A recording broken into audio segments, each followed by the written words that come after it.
Hello everyone, and welcome to another episode of the Daily Gwei Refuel, where I recap the latest news in the Ethereum ecosystem. I'm your host, Anthony Sassano, and today's the 15th of June, 2021. Alright everyone, let's get into it. So, just wanted to give a quick shout out here to ETH Global, who are running another Hack Money hackathon here.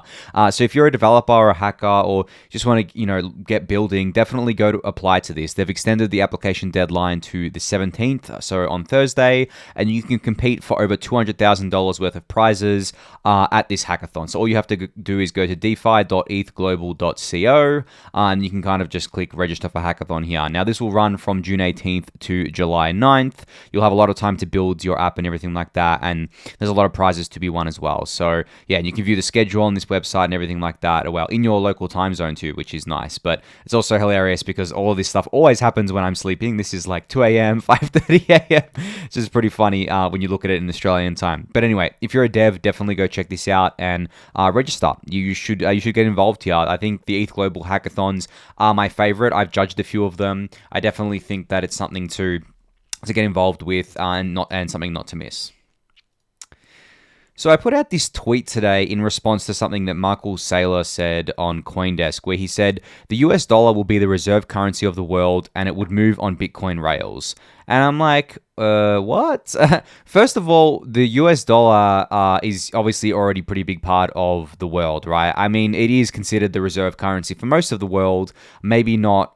Even China, I would say it's still the reserve currency for that. But anyway, and Saylor saying that it's just going to be the reserve currency for the world. Maybe he means that even more so than today. I'm not sure exactly what he meant by that, but I was focused on what he said about it would move on Bitcoin rails. This is simply not the case at all right now, and I doubt it's going to be the case in the future. Because if you see this website, basically Money Mover's website, I was going to have it kind of like loaded up out there, but I had the wrong site loaded up. But this website basically shows you kind of like where the value is being settled. And essentially, Ethereum obviously is completely dominating Bitcoin here. And this is just stablecoin volume. This is not including BTC volume or ETH or wrapped ETH or wrapped Bitcoin on Ethereum. This is purely just USDT on Bitcoin and USDC, USDT, and DAI on Ethereum. This isn't even including the other stablecoins on Ethereum because there's plenty more. But obviously these are the most dominant ones.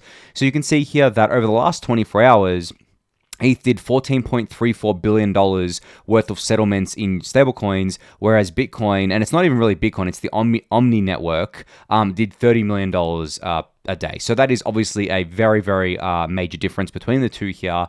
And obviously we know that USD stablecoins are integrated into pretty much every DeFi app on Ethereum today. So this is in large, and that's a large reason why Ethereum is settling more value here.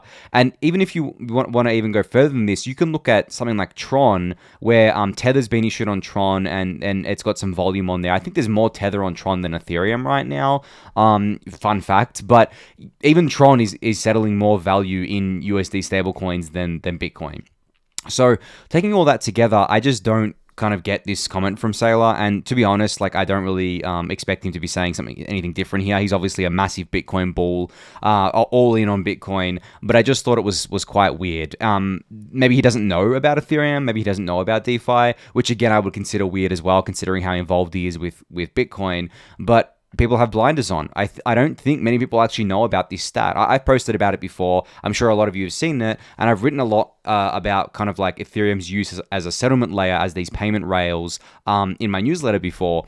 But really, I don't understand how at this point someone could say, oh, Bitcoin's going to be the rails that all of this stuff operates on.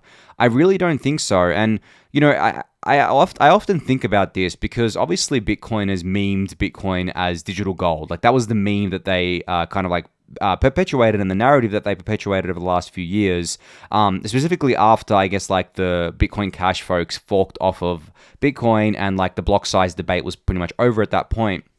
The Bitcoin is then said, well, if Bitcoin layer 1 is basically this kind of digital gold settlement layer thing, and basically it's not for payments or whatever. We'll do that at layer 2.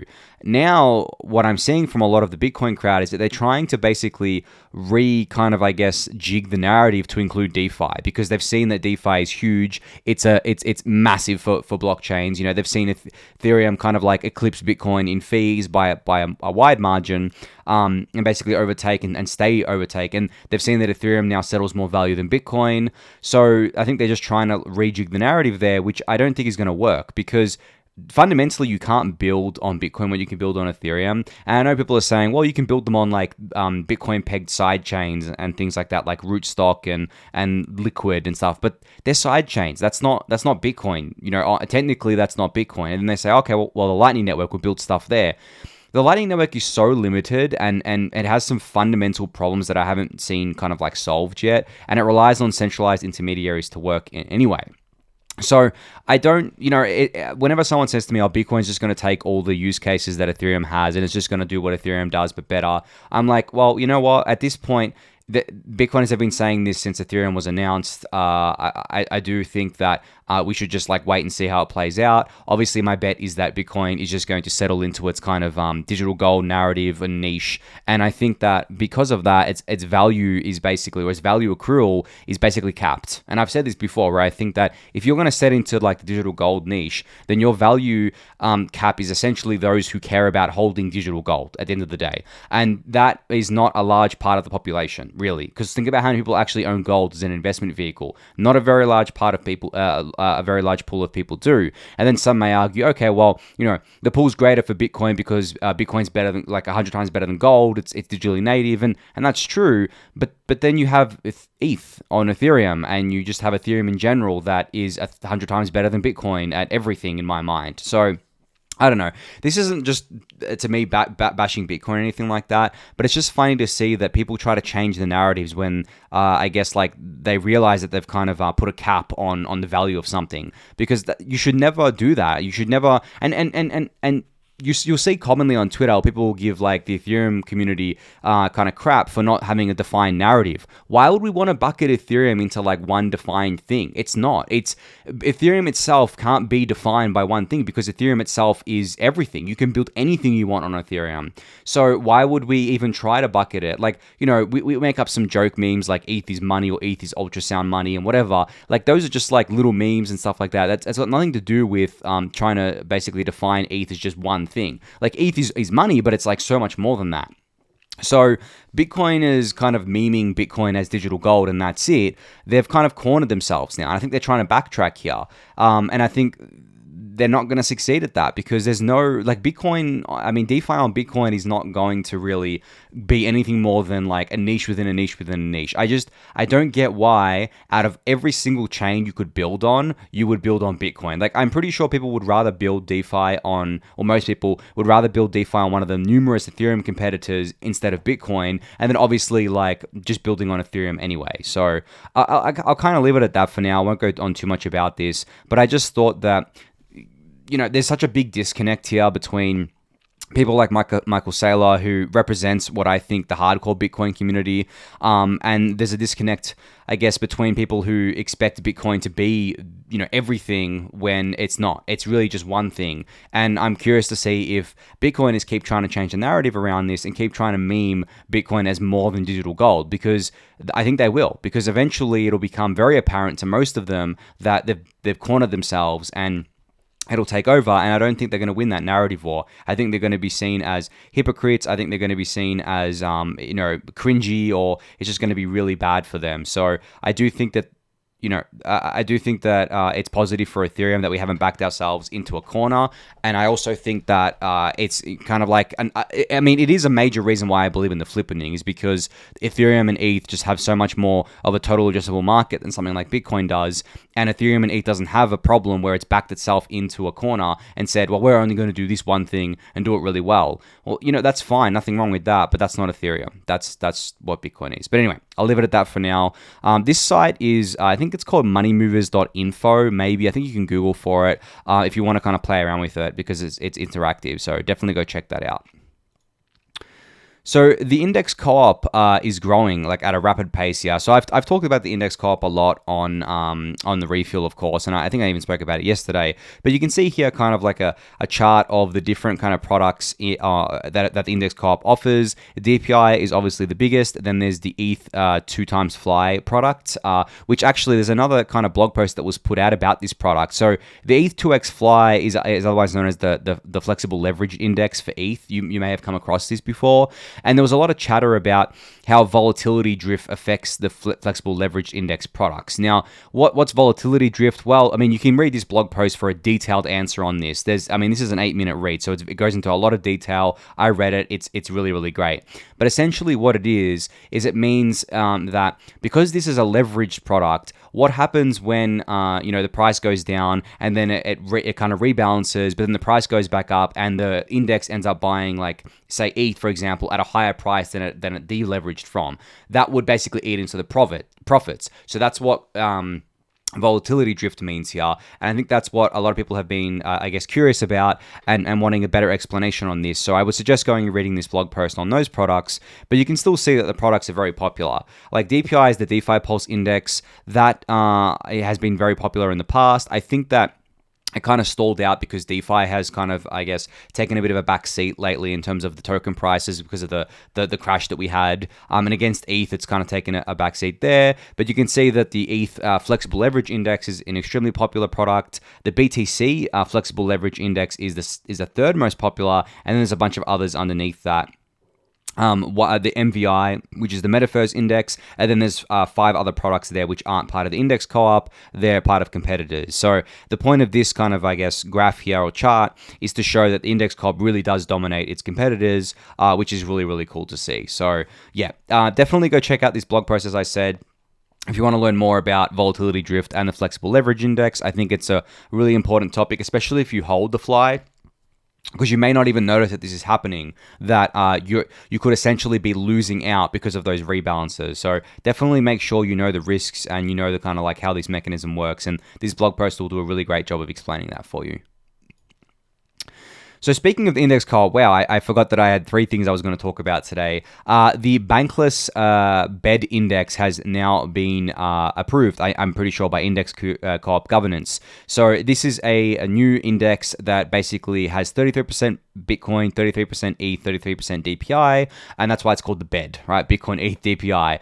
And this will rebalance on the first Friday of every month. Now this thread from Crypto Texan's a great read on why BED and why why it's a good thing to hold and why Bankless kind of created it and things like that. So definitely go read the whole thread. But what I kind of wanted to give a view here is that this kind of index is definitely something that I would suggest to someone who wanted low-ish volatility, right? Like obviously in crypto everything's volatile, but if you wanted lower volatility than say just holding random tokens, then this would definitely be the bet here. But also just for someone who's new and doesn't know what to invest in, and they're like, oh, I don't know if I should invest in Bitcoin or ETH or DeFi. It's like, okay, why not get into BED, right? Why not buy this BED index? And obviously this product isn't going to outperform any of its singular kind of underlying here, but it's going to give you more, I mean, over the long term, maybe not here, but it's also going to give you more certainty, and it's going to prevent you from doing bad trades. Because it's funny, I see on Twitter a lot that people say, well, what's the use of holding ETH or Bitcoin when you can just buy all this other stuff and outperform it? Well, I mean, the point is that most people don't outperform Bitcoin or ETH because it's very, very hard to do. And I've described this before, I think, on the Refuel, where I basically said it's so hard to do because when you're trying to outperform these things, you have to figure out like how long you're holding something for. If you go look at most DeFi tokens over the last year, a lot of them haven't actually outperformed ETH by that much, and a lot of them have actually underperformed ETH. Because I was actually looking at it earlier today.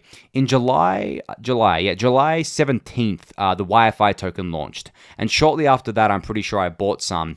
When I bought YFI, the price of ETH was $265. Now, I didn't use ETH to buy it. I used DAI to buy it. But in saying that, $265, like even as ETH crashed here, ETH is still 10 times what it was back then. Now, YFI, if you bought when YFI first kind of launched at that price against ETH, you would be up. But most people didn't do that. Most people bought the YFI token, much later in like the thousands of dollars and have underperformed ETH in doing so. Now, this isn't to say that YFI token isn't good, doesn't serve a purpose. It's not to say that Yearn is a bad project, but the fact of the matter is that it's just about what people want to hold long term. Most people just want to hold BTC and ETH long term. They don't want to hold any individual DeFi token.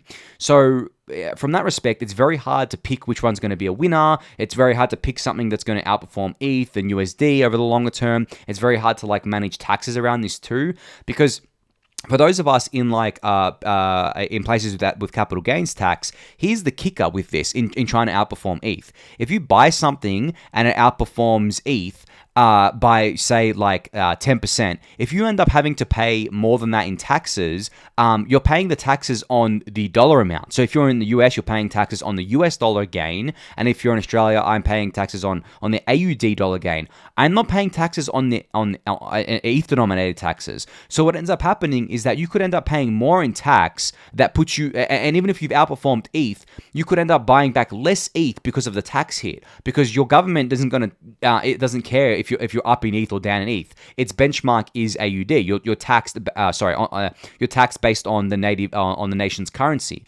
So even that's another thing that people don't consider, is that you may outperform ETH, but are you outperforming ETH enough to make up for the tax hit that you suffer because you're taxed on the dollar amounts? So bringing it back to this BED index here, this is just a much simpler way to get exposure to the three biggest sectors of DeFi, sectors of crypto: BTC, ETH, and DeFi. Like, that's it. And I think that's what this is really good at doing. I think this is something that I would suggest to even people that are in crypto right now. I feel like this is something that I would suggest to them.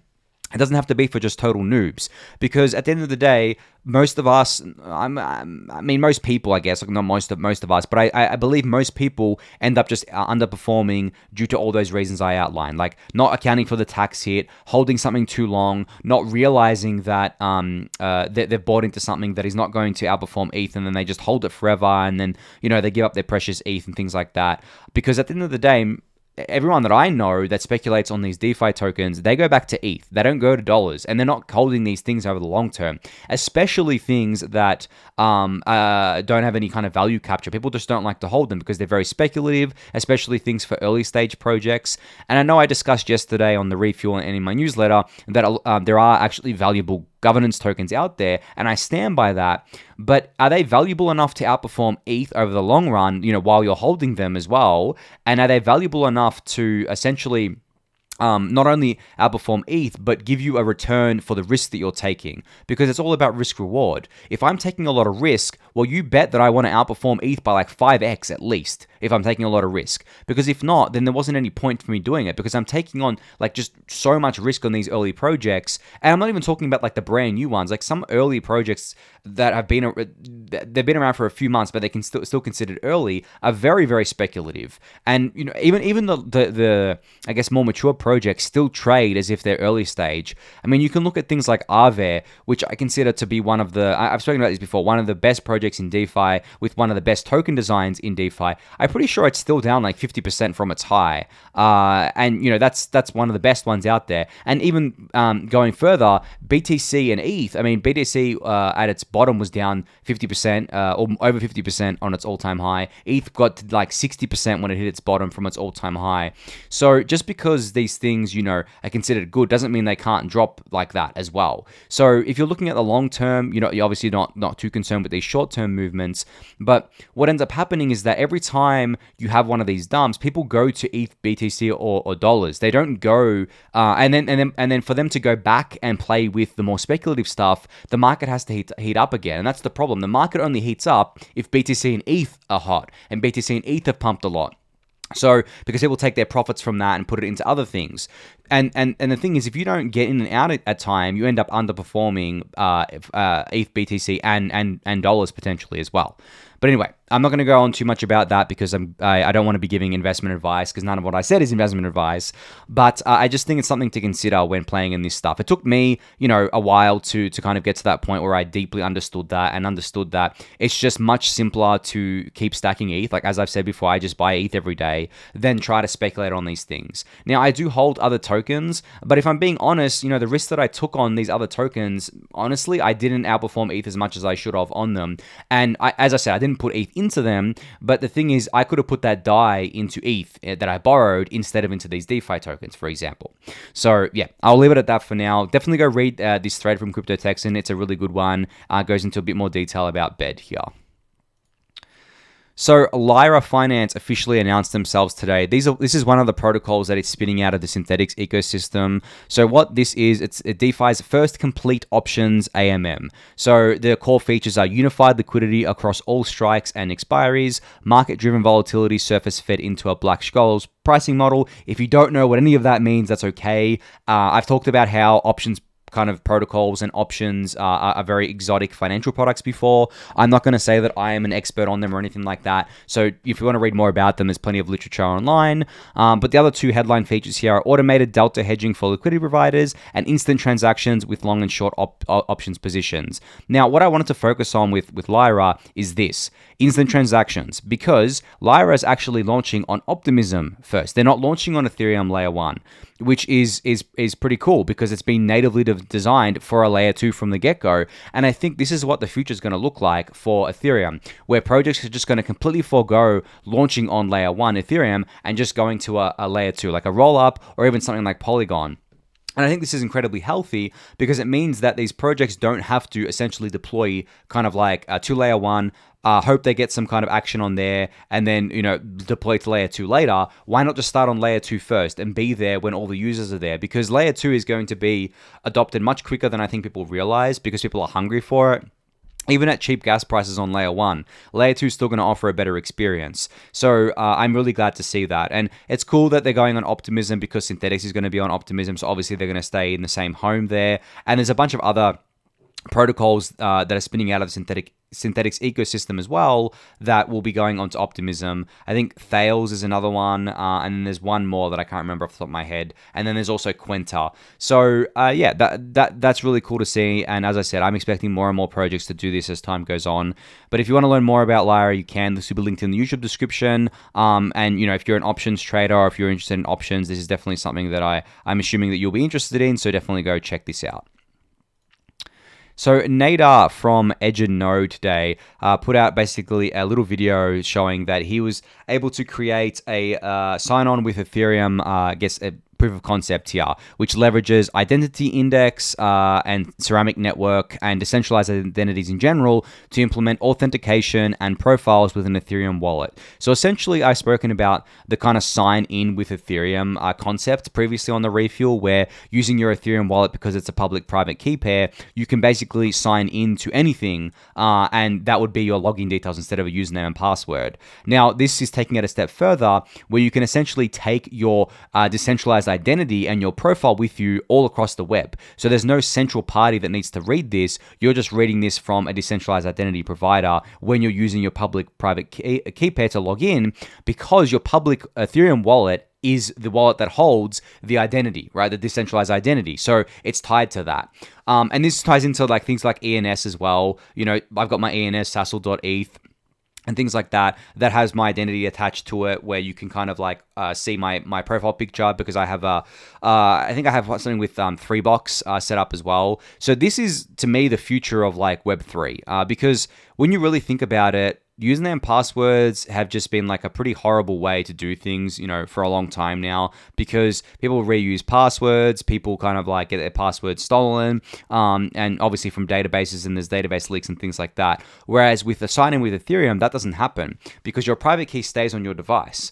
All you're doing is signing a message when you log in, and that allows you kind of like access to everything that you want access to. And this works especially well with a decentralized web, because a decentralized web shouldn't be storing credentials anywhere. So as long as you have the credential, your private key on your kind of device. Like for MetaMask, you have it sitting on your device. If it's through your ledger, then it's on the ledger device. Then there's no way for someone to get your private key like that.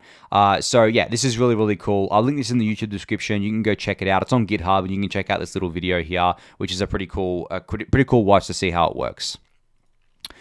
So speaking of security here, and I spoke about Bobby Ong's tweet thread yesterday about security with regards to your crypto. MetaMask is pushing this new terminology. Instead of saying seed phrase, they're saying secret recovery phrase. And this was done by, I can't remember who pushed this on Twitter recently, but someone did, who said that the words or the phrase seed phrase doesn't actually make sense to most people, and they may not understand that they have to keep this secret. And if you ever show this to anyone, then that person can have access to your entire Ethereum wallets that fall under that seed phrase. So if you accidentally give your seed phrase to someone or leak it to someone for your ledger, then all of those ledger addresses that you have and all the funds in them would get stolen or could get stolen because they have the seed phrase. So saying secret recovery phrase basically changes the wording here and changes the phrase to make people understand that this is a secret and you should never ever show this to anyone.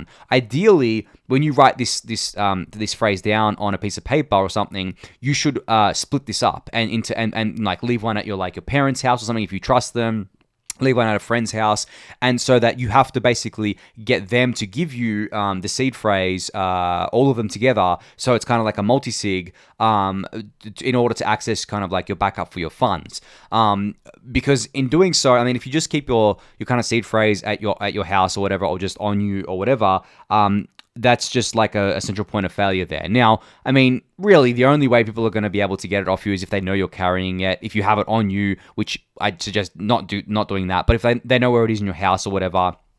But generally, I think people end up doing is that they don't want to write it down physically, so they'll actually take a screenshot of it on their phone or something to back it up, or they'll write it down digitally, and that's very easy to be kind of leaked or for a hacker to get in and steal that. So I think that just changing the language and saying this is a secret recovery phrase and really telling people that you really shouldn't ever put this thing online, put this into a computer, just write it down physically. And then, and definitely don't take a screenshot of it, but write it down physically and you'll keep yourself safe here. So there's a whole blog post, describing why keeping secrets is essential for Web3 about MetaMask here. So I'll link this in the YouTube description and you can go check it out. So speaking of security, the last thing here is that Zapper announced yesterday that they discovered a vulnerability in their old Polygon bridge smart contract that unfortunately would allow an attacker to steal funds that had unlimited approvals. So the Zapper basically exploited the vulnerability themselves and all the funds were rescued. So this is what's called a white hat kind of approach here, where they found the exploit, they did it themselves, they withdrew the funds, and they've been basically giving users the opportunity to get their funds back from Zapper. So if you had previously kind of interacted with this old bridge, you will be notified on your Zappify dashboard. So if you haven't checked it lately, please do so in case you have some funds that you need to kind of claw back here. But I'm really glad to see that Zapper caught this before a black hat hacker did, because this could have been pretty bad.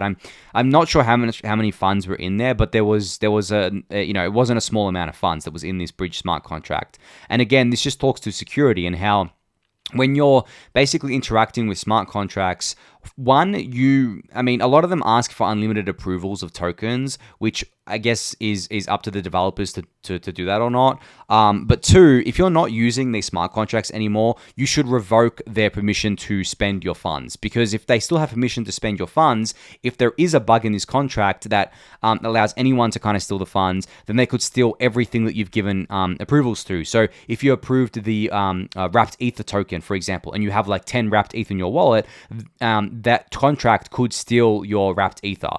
So definitely something to keep keep top of mind here, and your security best practices, and definitely something that you should check out and go visit your Zapper dashboard if you interacted with this old bridge, because it'll prompt you to kind of claw back funds if you need to. But I think that is it for today, everyone. So thank you for listening and watching. Be sure to subscribe to the channel if you haven't yet. Give that video a thumbs up, subscribe to the newsletter, join the Discord channel, and I'll catch you all tomorrow. Thanks, everyone.